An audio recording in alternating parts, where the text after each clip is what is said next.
창세기 47장 1절부터 12절까지 말씀 우리 같이 보도록 하겠습니다.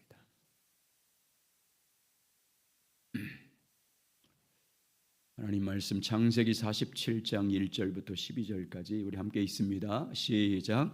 요셉이 바로에게 가서 고하여 이르되 내 아버지와 내 형들과 그들의 양과 소와 모든 소유가 가나안 땅에서 와서 고센 땅에 있나이다 하고 그의 형들 중 5명을 택하여 바로에게 보이니 바로가 요셉의 형들에게 묻되 너희 생업이 무엇이냐? 그들이 바로에게 대답하되 종들은 목자이온데 우리가 선조와 다 그러하니이다 하고 그들이 또 바로에게 고하되 가나안 땅에 기근이 심하여 종들의 양떼를 칠 곳이 없기로 종들이 이곳에 거류하고자 하였사오나 원 가운데 종들로 고센 땅에 살게 하소서. 바로가 요셉에게 말하여 이르되 내 아버지와 형들을 내게 왔은즉 애굽 땅이 내 앞에 있으니 땅의 좋은 곳에 내 아버지와 내 형들이 거주하게 하되 그들이 고센 땅에 거주하고 그들 중에 능력 있는 자가 있거든 그들로 내 가축을 관리하게 하라. 요셉이 자기 아버지 야곱을 인도하여 바로 앞에 서게 하니 야곱이 바로에게 축복하매 바로가 야곱에게 묻되 내 나이가 얼마냐? 야곱이 바로에게 이르되 내 그의 세월이 130년이이다. 내 나이가 얼마 못되니 우리 조상의 나그네 길에 연주에 미치지 못하나 험악한 세월을 보내었나이다 하고 야곱이 바로에게 축복하고 그 앞에서 나오니라. 요셉이 바로의 명령대로 그의 아버지와 그의 형들에게 거주할 곳을 주되 야곱의 좋은 땅 라암셋을 그들에게 주어 소유로 삼게 하고 또 그의 아버지와 그의 형들과 그의 아버지 온 집에 그 식구를 따라 먹을 것을 주어 봉양하였더라. 아멘. 함께 따라서 하시죠. 야곱이 바로에게 축복하고 그 앞에서 나오니라. 우리 함께 읽겠습니다. 시작. 야곱이 바로에게 축복하고 그 앞에서 나오니라. 아멘. 우리가 지난주까지 살펴본 창세기 46장에서는 야곱의 가족이 애굽으로 이주하게 되는 과정, 기도로부터 시작해서 이제 이주하게 된 과정을 소개하고 있다면 오늘 47장에서는 야곱의 가족이 애굽 땅에 있는 고센 땅 라암세스에 정착하는 과정을 소개하고 있습니다. 특별히 이제 오늘 본문의 내용은 야곱과 그의 아들들이 바로의 애굽의 왕인 바로를 직접 만나서 바로 왕으로부터 공식적으로 승인을 얻어서 합법적으로 고센 땅을 이제 자기의 소유로 삼고 정착하게 되는 장면이 오늘 말씀입니다. 요셉은 바로 왕에게 가서 고합니다. 내 아버지와 내 형님들이 그들의 소와 양과 모든 가축을 이끌고 가나안에서 와서 지금 고센 땅에 있습니다 라고 고합니다. 요셉은 형제들 중에서 5명의 형들을 택해서 바로 왕에게 인사를 시킵니다. 그러자 바로 왕이 요셉의 형들에게 묻습니다. 너의 생업이 무엇이냐고 묻습니다. 바로의 질문을 받은 요셉의 형들이 대답합니다. 우리 주의 종들은 목자들입니다. 우리 선조 때부터 목자 생활을 했습니다 라고 대답합니다. 그리고 요셉의 형들은 바로에게 간구합니다. 자기들의 직업이 목자임을 밝힌 다음에 가나안 땅의 기근으로 인해서 종들의 양떼를 칠 곳이 없어서 이곳까지 데리고 왔습니다. 기근을 끝날 때까지 이곳 고센 땅에 거류하고자 합니다. 원하건대 종들로 하여금 이 고센 땅에 거주할 수 있도록 허락해달라고 간구하게 됩니다. 요셉의 형들의 간곡한 부탁을 받은 바로 왕이 어떻게 합니까? 요셉의 형들의 간곡한 부탁을 들어줍니다. 요셉으로 하여금 애굽 땅 중에서 가장 좋은 땅에 거주하되 특별히 그들로 하여금 고센 땅 라암세스에 거주하도록 하라고 허락해 줍니다. 요셉의 형제 중에서 능력 있는 자를 택해서 바로 왕의 가축까지 관리해 달라고 부탁을 하게 됩니다. 자, 오늘 5절과 6절 한번 읽어보겠습니다. 5절과 6절입니다. 시작. 바로가 요셉에게 말하여 이르되 내 아버지와 형들이 내게 왔은즉 애굽 땅이 내 앞에 있으니 땅의 좋은 곳에 내 아버지와 내 형들이 거주하게 하되 그들이 고센 땅에 거주하고 그들 중 능력 있는 자가 있거든 그들로 내 가축을 관리하게 하라. 아멘. 고센 땅은 애굽 사해로부터 멀리 떨어진 격리된 장소입니다. 고센 땅은 국경선에서 가까운 인근 지역에 있는 지역입니다. 바로 애굽의 바로 왕 입장에서 보면 애굽의 중요한 욕춘지는 아닙니다. 애굽 사람들도 살기를 소망했던 땅도 아닙니다. 그러나 이 고센 땅은 아주 비옥한 땅입니다. 목초지가 아주 풍성한 땅입니다. 그런데 바로 왕은 이 요셉의 형들의 요구대로 이 고센 땅을 선뜻 이방인은 야곱의 가족에게 허락해 줍니다. 바로 왕의 공식적인 승인을 얻어서 합법적으로 고센 땅에 정착하게 됩니다. 그 이로 소유로 삼게 했다 이렇게 말씀하지 않습니까? 야곱의 가족의 입장에서 보면 애굽 땅 중에서 가장 좋은 땅에 정착하게 된 것입니다. 야곱의 형제들이 가축을 돌보는 데 있어서 가장 합당한 땅, 그리고 앞으로 야곱의 가족들이 가축을 통해서 크게 번성할 수 있는 모든 조건을 갖고 있는 땅을 허락받은 것입니다. 크게 번성할 수 있는 모든 조건을 가진 땅으로 허락을 받았습니다. 여러분, 오늘 이 바로 왕이 선뜻 고센 땅을 야곱의 가족에게 허락해 주었다는 사실은 오늘 우리에게 무엇을 시사해 주고 있습니까? 요셉의 형제들이 생활하기에 가장 적합한 땅을 그들의 기업으로 정착할 수 있도록 주었다는 것은 무엇을 우리에게 시사해 주고냐면, 첫 번째는 요셉의 신임입니다. 바로 왕으로부터 요셉이 얼마나 신임을 얻고 있었는지를 보여주는 대목입니다. 그러니까 이방 땅에서 온 사람들에게 70명이 되는 사람들과 수많은 양떼와 그리고 가축들을 돌볼 수 있는 땅을 정착해서 거기에 그들의 기업으로 삼을 수 있도록 정착할 수 있다는 것은 요셉에 대한 신임 때문입니다. 요셉은 바로 왕과 그의 신하들과 그의 백성들로부터 절대적인 신임을 받고 있었다는 것을 알 수 있습니다. 그러니까 요셉을 신임했기 때문에 요셉을 보고 그의 형제들에게 그 땅을 기업으로 준 것임을 알 수 있습니다. 두 번째는 하나님의 개입입니다. 바로 왕과 요셉의 형들과의 이 만남 가운데 하나님께서 개입한 것임을 볼 수 있습니다. 바로 왕의 마음을 하나님께서 감동시킨 것입니다. 바로 왕의 마음을 하나님께서 감동시켜서 기쁘게 고센 땅에 정착할 수 있도록 하나님께서 바로 왕의 마음을 만지신 것을 볼 수 있습니다. 그러면 여러분, 하나님께서 바로 왕의 마음을 감동시킨 이유가 뭐겠습니까? 하나님께서 바로 왕의 마음을 감동시켜서 고센 땅에 이 야곱의 자손들을 정착할 수 있도록 한 그 이유가 무엇 때문이겠습니까? 하나님께서 자기 백성들에게 약속한 언약을 위해서, 언약 때문에, 그 언약을 이루기 위해서 하나님께서 바로의 마음을 감동시킨 것입니다. 아브라함과 이삭과 야곱을 통해서 했던 언약, 이방 땅에서 객이 되어 살 것이다라는 이 하나님의 언약을 성취시켜 주기 위해서 하나님이 개입하신 것입니다. 애굽 땅에 정착하는 사는 동안 야곱의 가정을 통해서 하늘의 별처럼 큰 민족을 이루라는 그 하나님의 언약을 성취시키기 위해서 하나님께서 바로 왕의 마음을 감동시켜서 고센 땅을 야곱의 자손들에게 허락해 준 것입니다. 이 모든 과정을 통해서 오늘 우리들에게 말씀하신 하나님의 뜻이 무엇입니까? 이런 역사를 통해서, 이런 야곱의 모든 과정을 통해 정착하는 과정을 통해서 오늘 여러분과 저에게 하나님께서 말씀하시는 음성이 뭡니까? 주님의 뜻 안에 거하라는 말씀입니다. 어떤 상황이 있든지 야곱의 자손들이 하나님의 언약을 붙잡고 있었지 않습니까? 이처럼 우리가 어떤 환경 가운데 있든지 우리가 하나님의 언약 안에 있어야 된다는 주님의 음성입니다. 삶의 기근으로 인해서 삶의 자리가 흔들린다 할지라도, 야곱이 완전히 기근으로 인해서 삶의 자리가 다 흔들려서 애굽 땅에 내려가는 것처럼, 그런 상황에서도 오직 믿음으로 하나님의 약속을 붙잡았던 야곱처럼 우리도 하나님의 약속 안에 거해야 된다는 주님의 음성입니다. 약속을 붙잡으란 말씀입니다. 그리하면 하나님께서 당신의 약속을 이루기 위해서, 나와 관계된, 야곱과 관계된 사람들의 마음을 만졌던 것처럼 나와 관계된 사람들의 마음을 간섭하십니다. 하나님의 언약 안에 거하고 있으면 하나님의 약속이 성취되는 그 관계된 사람들, 사건들, 환경들까지도 주님이 친히 개입하셔서 그들의 마음을 감동시키고 그 모든 환경과 사건을 섭리하셔서 결국은 하나님의 약속이 이루어지게 하신다는 것을 보여주고 있습니다. 마침내 하나님의 언약을 성취시키기 위해서 하나님의 말씀 안에, 약속 안에 있는 사람들을 복이 되게 하신다는 것을 보여주고 있습니다. 그러므로 여러분, 오늘 야곱의 가정처럼 여러분이 어떤 상황과 환경을 만나든지 하나님의 약속 안에 있기를 주의 이름으로 축복합니다.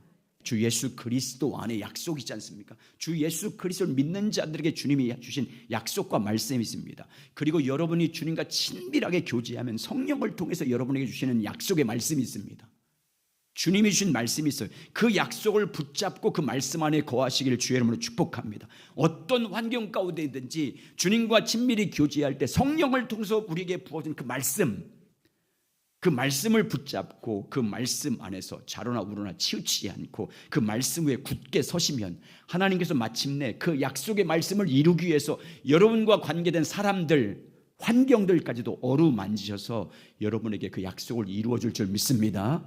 이런 은혜가 있길 주의 이름으로 축원합니다. 오늘 요셉의 5 형제들이 바로 왕에게 고센 땅에 거주할 수 있도록 간청하는 것을 우리가 주의 깊게 살펴볼 것이 있습니다.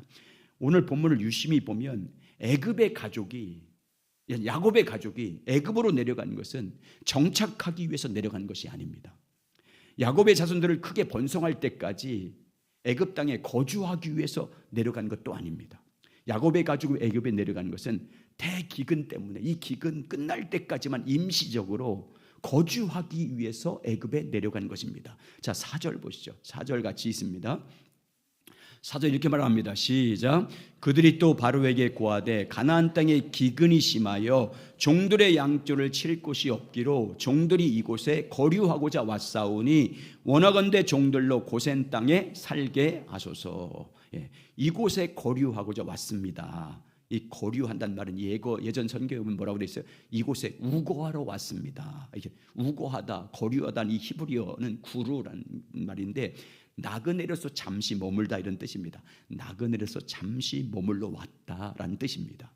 그러니까 야곱의 가족들이 애굽에 내려온 계획은요, 잠시 동안 머물러 온 거예요. 대근이 끝날 때까지만 애굽 땅인 고센 땅에 머물려고 가나안 땅에 내려온 것입니다. 가나안 땅에 거주하는 것이 하나님의 약속이었기 때문에 이 애굽에 내려온 것은 잠시 동안 머물기 위해서 대기근을 피하고 나면 다시 돌아가기 위해서 내려온 것입니다. 그럼 하나님은 어떻게 하십니까? 애굽 땅에서 430년 동안 머물러 살게 합니다. BC 1876년부터 BC 1446년까지 430년 동안 애굽 땅에 거주하게 합니다. 애굽 땅에 430년 동안 거주하면서 야곱의 후손인 이스라엘을 크게 번성하게 하십니다. 그리고 하나님의 때가 되자 큰 민족을 이루게 되자 하나님께서 430년 만에 BC 1446년에 출애굽을 시작하게 합니다. 출애굽해서 하나님이 약속한 가나안 땅, 그 땅을 향해서 순례하게 됩니다. 여러분, 이걸 무엇을 보여주고 있습니까? 오늘날 무엇을 보여줬어요? 사람이 어떤 계획을 세웁니다. 오늘 야곱처럼 잠시 동안 이 대기근만 피하는 동안 애굽으로 내려갔다 돌아와야지 하고 계획을 세우고 내려간다 할지라도 그 걸음을 인도하시는 분은 야곱이 아니고 하나님이심을 보여주고 있습니다. 우리가 어떤 계획을 세웁니다. 어떤 뜻을 세웁니다. 어떤 소원을 가지고 기도하기도 합니다. 그리고 그 일을 이루기 위해서 목표를 설정했고 노력도 합니다. 그러나 그 걸음을 인도하신 분은 여러분이 아니고요, 하나님이심을 분명하게 보여주고 있습니다. 우리 삶을 통해서 자기가 어떤 뜻을 세우고 계획을 세우기도 합니다. 그리고 그것을 위해서 열심히 노력도 합니다.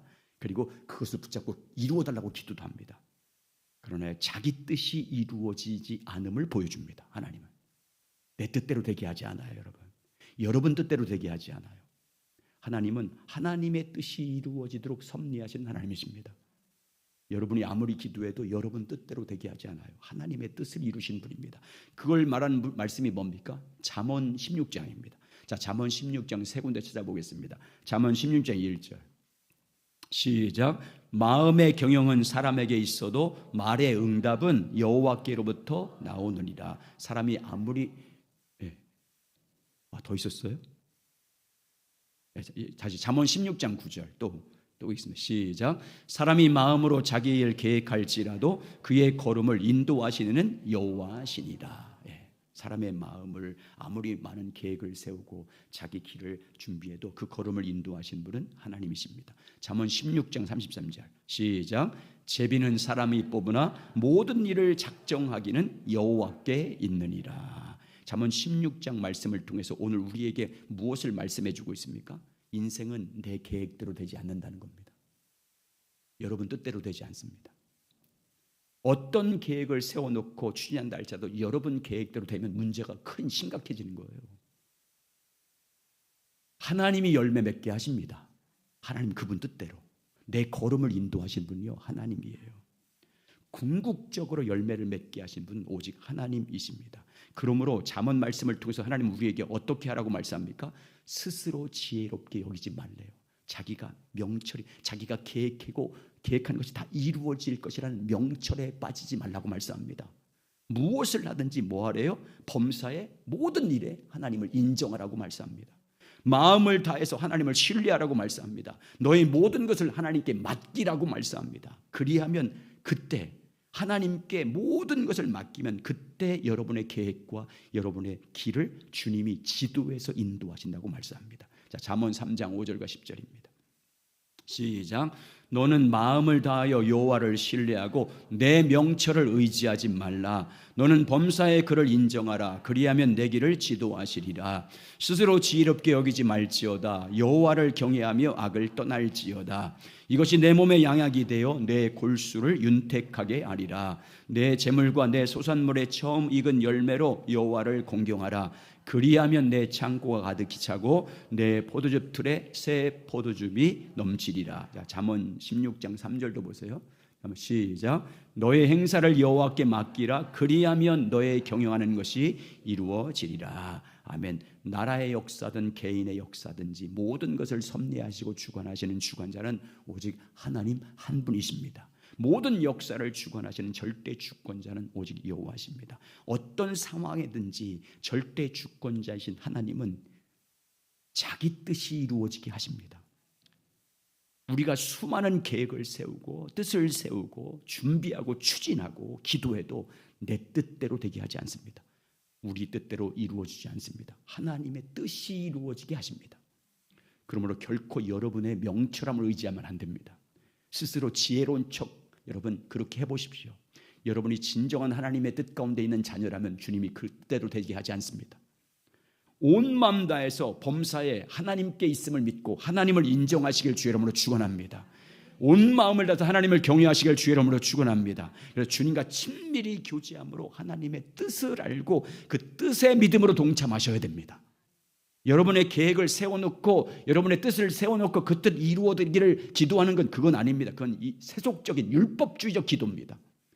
하나님과 친밀히 교제함으로 하나님의 뜻이 뭔지 하나님의 계획이 무엇인지를 묻기를 주의 이름으로 축원합니다. 그리고 성령께서 인도하는 대로 따라가야 됩니다. 뜻하신 일에 믿음으로 순종해야 됩니다. 내 뜻 버리고 내 계획 버리고 주님의 말씀에 오직 순종하여 나가시기를 주의 이름으로 축원합니다. 그래서 여러분의 삶을 통해서 오직 하나님의 뜻이 이루어지길 예수님의 이름으로 축복합니다. 자, 요셉은 자기 아버지 야곱을 바로왕 앞으로 이제 인도합니다. 아버지 야곱을 인도해서 바로왕 앞에 서게 합니다. 7절을 보시면 요셉이 자기 아버지 야곱을 인도하여 바로 앞에 서게 하니 야곱이 바로에게 축복하며. 야곱과 바로왕의 만남을 보십시오. 바로왕은 애굽의 절대 왕권을 가진 사람입니다. 바로왕은 대기근으로 인해서 고통받는 모든 사람들에게 양식을 줄 수도 있고 주지 않을 수 있는 그 주권을 갖고 있는 분입니다. 모든 권세가 바로왕에게 있습니다. 야곱의 온 가족의 정착지와 삶을 주관할 수 있는 주권이 그 땅에 정착하기도 할 수 있고 아니면 내보낼 수도 있는 그 절대 주권을 갖고 있는 사람이 바로 왕입니다. 야곱 온 가족의 국류를 베풀 수도 있고 베풀지 않을 수도 있는 자입니다.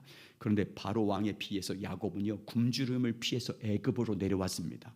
바로 왕으로부터 삶의 터전을 허락받기 위해서 지금 바로 왕 앞에 서 있는 것입니다. 바로 왕이 허락하지 않으면 아무것도 할 수 없고요 가진 것도 없습니다. 그런데 오늘 말씀을 잘 보세요. 누가 누구를 축복해요? 축복을 받아야 할 야곱이 축복을 하는 바로 왕을 축복하고 있습니다. 야곱이 바로에게 축복합니다. 자, 10절 보세요. 10절. 시작. 야곱이 바로에게 축복하고 그 말 앞에서 나오니라. 이게 오늘 제목입니다. 주제입니다. 야곱의 축복은 단순히 왕을 향한 경하의 인사말이 아닙니다. 바로 왕의 호의와 배려에 대한 감사의 인사말이 아닙니다. 오늘 야곱이 바로 왕을 축복한 것은요 하나님 여호와 하나님에 대한 신앙에서 나온 축복입니다. 자기를 축복한 자로 세웠음을 알고 하나님의 축복을 전달하는 선지자로서의 축복을 바로 왕에게 선포한 것입니다. 하나님을 대신해서 바로 왕에게 축복을 선포한 것입니다. 너는 모든 민족이 너로 말미암아 복을 받을 것이라는 그 말씀에 입각해서 선포한 것입니다. 자, 창세기 28장 13절 14절 보겠습니다. 시작. 또 본즉 여호와께서 그 위에 서서 이르되 나는 여호와니 너희 조부 아브라함의 하나님이요 이삭의 하나님이라. 내가 누워 있는 땅을 내가 너와 내 자손에게 주리니 내 자손이 땅에 띠끌같이 되어 내가 서쪽과 동쪽과 북쪽과 남쪽으로 퍼져나갈지며 땅의 모든 족속이 너와 내 자손으로 말미암아 복을 받으리라. 야곱을 바로 왕이 축복하는 것은 이런 말씀에서 모든 만민과 족속이 너로 말미암아 복을 받을 것이라는 이 말씀을처럼 그런 신적인 하나님이 준 권위를 가지고 축복하는 것입니다. 바꿔 말하면 네가 축복하는 자를 내가 축복하고 네가 저주하는 자를 내가 저주하는 하나님의 말씀에 입각한 그 믿음을 가지고 선포한 것입니다. 야곱은 하나님께서 자신에게 복이 되게 한 것을 믿었습니다. 다른 사람을 축복할 수 있는 권세를 자기에게 주었다는 것을 믿었습니다. 하나님이 이미 부여해 준 축복의 권세가 자신에게 있음을 믿었습니다. 자신이 축복하는 그대로 되게 하실 하나님을 믿었습니다. 그래서 야곱은 바로왕을 만나자마자 바로왕에게 축복을 선포하잖아요. 축복해달라고 기도해달라고 하는 것도 아닙니다. 하나님께서 주신 신적인 권위를 가지고 바로왕에게 축복을 선포합니다. 하나님께서 자신을 복이 되게 하실 것이라는 것을 믿고 담대하게 축복을 선포합니다. 그런데 야곱이 초라한 외적인 자기 형편으로 인해서 의기소침하지 않아요. 바로왕에 비해서 자기가 지금 도움을 요청하러 왔다고 해서 그 권력 앞에서 주눅들지도 않습니다. 자신의 형편이 지금 가진 것도 없고 또 소유한 땅도 없고 부탁하러 왔고 도움을 받아야 할 입장임에도 불구하고 바로왕 앞에서 비굴하지 않아요. 그 반대였습니다. 하나님이 주신 영적인 권위를 가지고 담당하게 선포합니다. 자신을 복으로 삼으신 하나님으로 인해서 바로왕 앞에 담대합니다. 그리고 바로왕을 믿음으로 축복합니다. 하나님이 주신 권위로 바로왕을 축복합니다. 여러분, 출애굽기에서 모세가 바로왕 앞에 서서 이스라엘 백성들을 내보내는 말씀을 선포합니다. 근데 말을 듣지 않아요. 그런데 하나님께서 보내서 말씀을 선포합니다. 근데 담대하게 맞서 선포합니다. 여러분, 하나님께서 모세에게 바로왕 앞에 선포하는 그 말씀이 뭐예요? 재앙이에요. 애굽에 재앙이 임할 것이라는 것이에요. 애굽에 저주가 임할 것이라는 말씀입니다. 그럼에도 불구하고 두려움 없이 10가지 재앙이 임할 것을 갈 때마다 선포합니다. 바로왕 앞에서 전혀 두려움 없이 어떤 재앙이 임할 것이라고 선포하잖아요. 그 이유가, 이렇게 당당하게 선포한 이유가 뭐예요? 주님이 말씀합니다. 모세에게 내가 너를 바로 앞에 신같이 되게 할 거다. 하나님같이 되게 할 거다. 그 말씀을 믿었어요. 그래서 담대하게 선포해요. 여러분, 하나님께서 이걸 여러분 우리가 적용해야 돼요.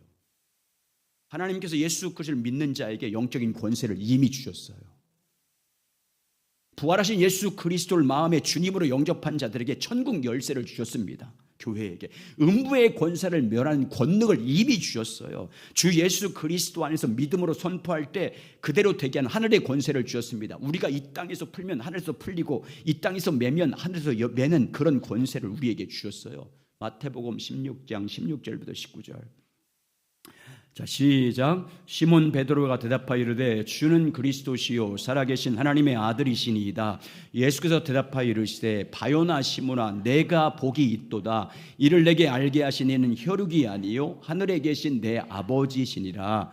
내가 내게 이르노니 너는 베드로라. 내가 이 반석을 내 교회에 세우리니 음부의 권세가 이기지 못하리라. 내가 천국 열쇠를 내게 주리니 내가 땅에서 무엇인지 매면 하늘에서도 매일 것이요 내가 땅에서도 무엇인지 풀면 하늘에서도 풀리리라 하시고, 천국 열쇠를 이미 우리에게 주셨어요. 그리고 주 예수 그리스도를 믿고 따르는 자들에게 믿는 자들이 표적이 따르는 권세를 주셨습니다. 마가복음 16장 17절 18절. 자, 시작. 믿는 자들에게는 이런 표적이 따르리니 곧 그들이 내 이름으로 귀신을 쫓아내며 새 방언을 말하며 뱀을 집어 올리며 무슨 독을 마실지라도 해를 받지 아니하며 병든 사람에게 손을 얹은즉 나으리라 하시더라. 예수 그리스도를 믿는 자들에게 이런 권세를 주셔서 예수 그리스도 이름의 권세를 주셨습니다. 예수 그리스도 이름으로 귀신을 쫓아내고 병든 자에게 손을 얹으면 낫는 권세를 이미 주셨어요. 그래서 예수 그리스도를 믿는 자들이 예수의 이름을 주셔서 치유하고 회복하고 사탄의 권세에 눌린 자들을 해방시킬 수 있는 권능을 우리에게 주셨어요. 하나님의 자녀를 영접하는 자, 곧 그 이름을 믿는 자들에게 하나님의 자녀가 되는 권세를 주셨어요. 자, 그래서 여러분 보세요. 사도행전 3장 6절과 10절. 베드로가 예수의 이름으로 어떻게 하는지 보세요. 시작. 베드로가 이르되 은과 금은 내게 없거니와 내게 있는 것으로 내게 주노니. 야 보세요. 내게 있다 이 말. 뭘? 예수의 이름. 이미 줬다. 은과 금은 없지만 내게 이미 하나님이 주셨다. 그래서 그 다음 나사렛. 시작. 나사렛 예수 그리스도의 이름으로 일어나 걸으라 하고 오른손을 잡아 일으키니 발과 발목에 곧 힘을 얻고 뛰어서서 걸으며 그들과 함께 성전에 들어가면서 걷기도 하고 뛰기도 하며 하나님을 찬송하니 모든 백성이 그 걷는 것과 하나님을 찬송함을 보고 그가 본래 성전 미문에 앉아 구걸하던 사람인 줄 알고 그에게 일어난 일로 인하여 심히 놀랍게 여기며 놀라니라. 예수 그리스도 이름의 권세를 이미 주셨음을 믿고 베드로가 담대하게 선포해서 안진뱅이를 치유했습니다. 그러니까 안진뱅이를 치유해서 유대인들이 와서 베드로에게 묻습니다. 무슨 권세로 이런 일을 행했느냐라고 묻습니다. 그래서 베드로가 뭐라고 대답합니까? 예수 그리스도 이름 믿음으로, 예수 그리스도의 이름을 믿음으로, 예수로 말미암아 난 믿음이 이를 성하게 온전하게 했느니라. 사도행전 3장 16절. 시작. 그 이름을 믿음으로 그 이름이 너희를 보고 있는 이 사람을 성하게 하였으니 예수로 말미암아 난 믿음이 너희 모든 사람 앞에서 이같이 완전히 낫게 하였느니라. 여러분 이미 예수 그리스도 이름의 권세, 믿는 자의 표적이 따르는 그런 은혜들, 천국 열쇠를 이미 주셨습니다. 그러면 여러분 믿는 자에 주신 이 권능이 언제 나타날까요? 누구에게 나타날까요? 믿는 자에 주신 이 축복의 능력이 언제 누구를 통해서 실제로 나타날까요? 여러분 제자들과 목회자들과 능력 있는 사람들입니까? 그렇지 않아요. 누구에게 나타날까요? 언제 나타납니까? 보세요. 사도행전 잘 보세요. 언제 나타나기 시작해요?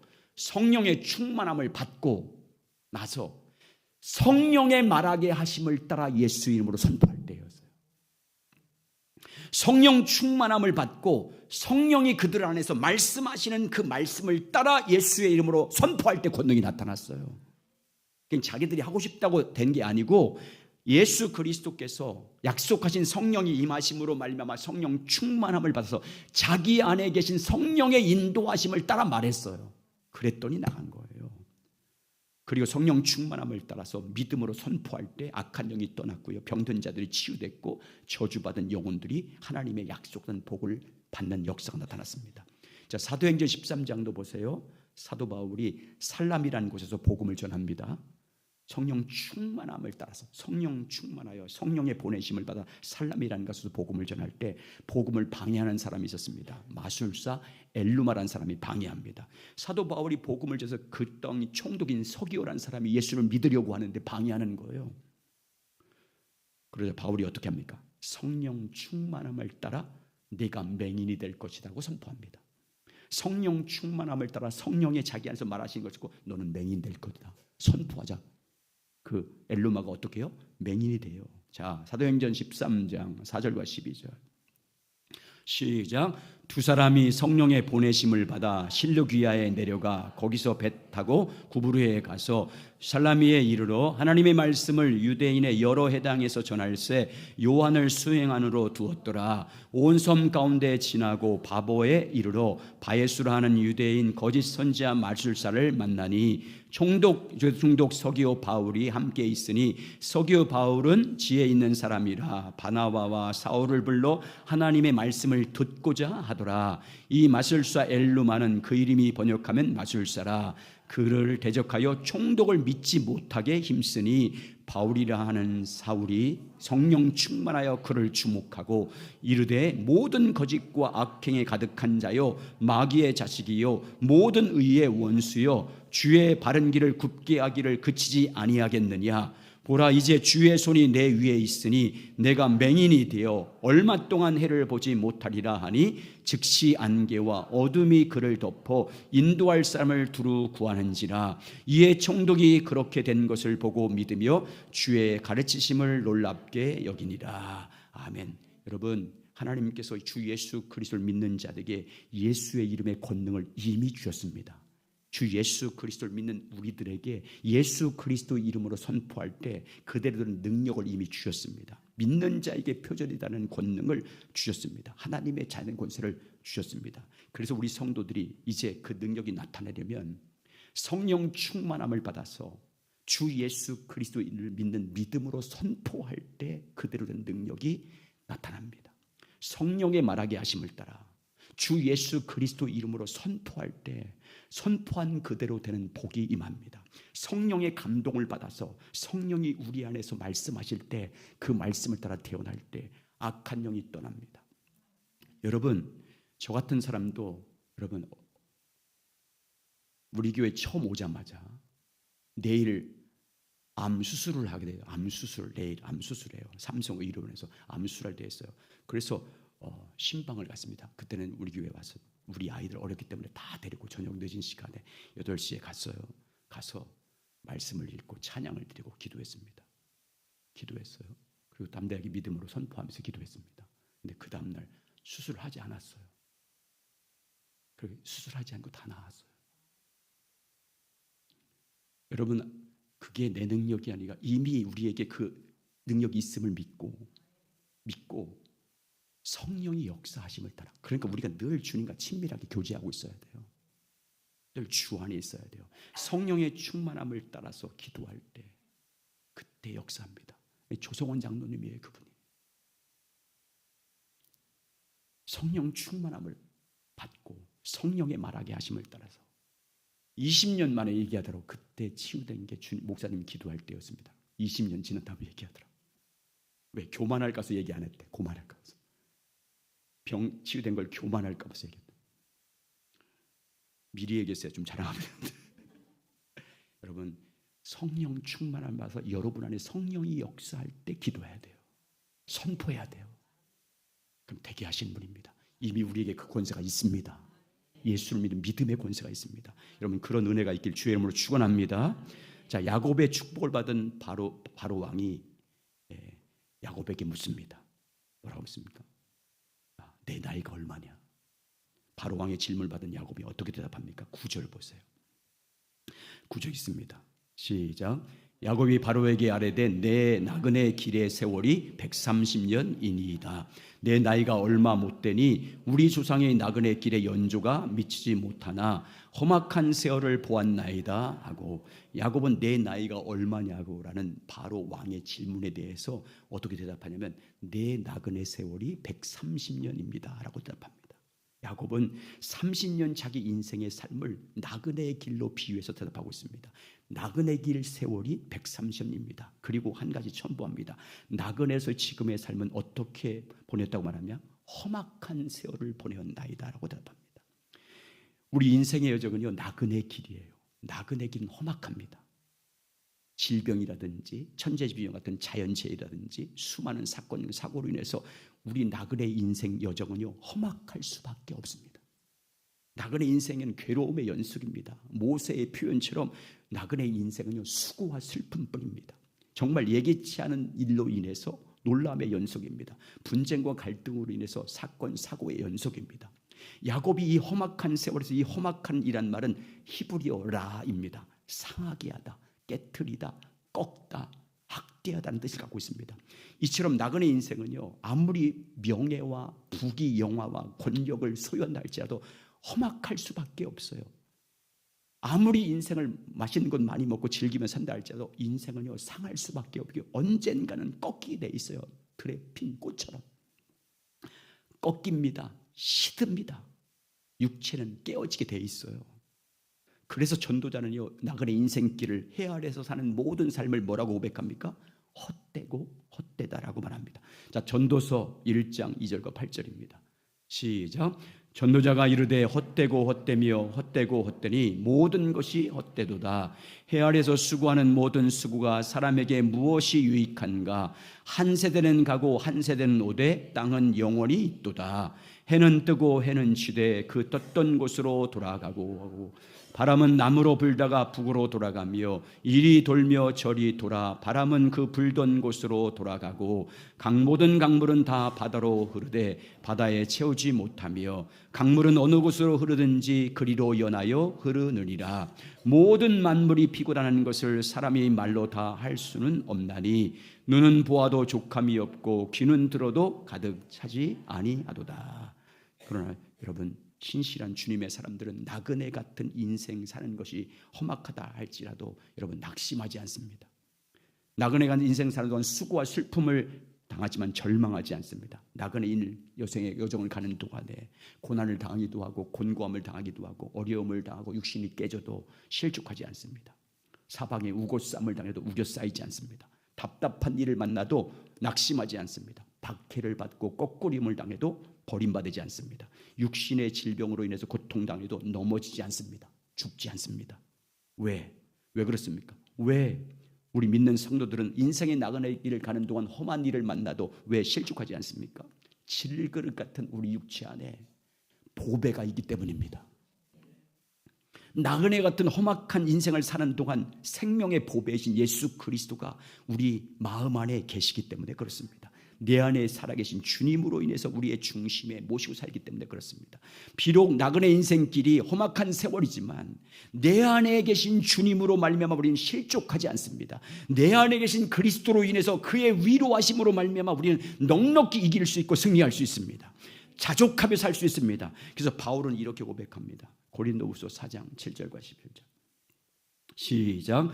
우리가 이 보배를 질그리게 가졌으니 이는 힘이 큰 능력이 하나님께 있고 우리에게 있지 아니함을 알게 하려 함이라. 우리가 사방으로 우겨쌈을 당하여도 쌓이지 아니하며 답답한 일을 당하여도 낙심하지 아니하며 박해를 받아도 버림받지 아니하며 거꾸로 뛰임을 당하여도 망하지 아니하고, 우리가 항상 예수의 죽음을 몸에 짊어짐은 예수의 생명이 우리 몸 안에 나타나게 하려 함이라.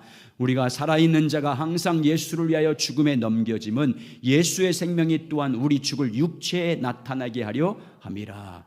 인생 나그네 길을 가는 동안 우리가 우겨쌈을 당하여도 내 안에 계신 주님으로 인해서 우리는 행복할 수 있습니다. 어떤 박해를 받아도 내 안에 계신 보배 예수 그리스도로 말미암아 우리는 넘어지지 않습니다. 다시 일어날 수 있습니다. 오뚜기 보십시오. 오뚜기가 넘어져도 그 안에 중심에 무게 쇠가 들어있기 때문에 뻗떡뻗떡 일어나지 않습니까? 그처럼 내 안에 중심에 예수 그리스도가 계시고 그분으로 살면 우리가 인생 사는 동안 주머니에 돈이 좀 넉넉하지 않고 소유한 것이 없고 육신의 아픔으로 불평함을 당하기도 하고 질병에 걸리기도 하지만 내 안에 계신 예수 그리스도로 말미암아 우리는 얼마든지 행복할 수 있고 얼마든지 기뻐할 수 있고 얼마든지 감사할 수 있고 얼마든지 내 안에 계신 그리스도로 말미암아 자족하며 살 수 있습니다. 내 안에 계신 그리스도의 능력으로 말미암아. 빌립보서 4장 11절 13절. 시작. 내가 궁핍함으로 말하는 것이 아니니라. 어떠한 형편이든지 나는 자족하기를 배웠나니 나는 비천에 처할 줄도 알고 풍부에 처할 줄도 알아. 모든 일 곧 배부름과 배고픔과 풍부와 궁핍에도 처할 줄 아는 일체의 비결을 배웠노라. 내게 능력 주시는 자 안에서 내가 모든 것을 할 수 있느니라. 내 안에 계신 그리스도로 말미암아 우리는 모든 것을 할 수 있습니다. 어떤 것도 배고픔에 처해도 자족할 수 있고 풍부에 처해도 교만하지 않고 그 안에서도 기뻐할 수 있고, 주님 우리를 어떤 상황 가운데든지 배고픔이나 배부름이나 풍부나 궁부나 내 주어진 조건이나 소유와 상관없이 우리는 내 안에 계신 그리스도로 말미암아 내게 능력 주시는 주님으로 말미암아 우리는 모든 것을 할 수 있고 자족하며 살 수 있습니다. 그러므로 여러분, 험악한 나그네 길을 사는 동안 하나님을 여러분의 힘으로 삼고 사시길 주의 이름으로 축원합니다. 보배이신 예수 그리스도를 여러분 마음의 인생의 주인으로 모시고 사시길 주의 이름으로 축원합니다. 나그네 산을 가는 동안 나그네 사는 세월을 아껴서 나그네 세월을 아껴서 여러분 안에 계신 주님과 교제하는 데 여러분 많은 시간을 투자하시길 주님의 이름으로 축원합니다. 내 안에 계신 그리스도와 날마다 교제함으로 그분의 인도하심을 따르고 그분의 말씀을 따라가고 그분의 음성을 따라가시길 주의 이름으로 축원합니다. 그래서 나그네 인생이 복되길 주의 이름으로 축원합니다. 여러 가지 일을 만나도 넉넉히 이기며 자족하며 감사하며 승리하며 살아가는 아름다운 삶이 되시길 예수의 이름으로 축원합니다. 우리 일어나서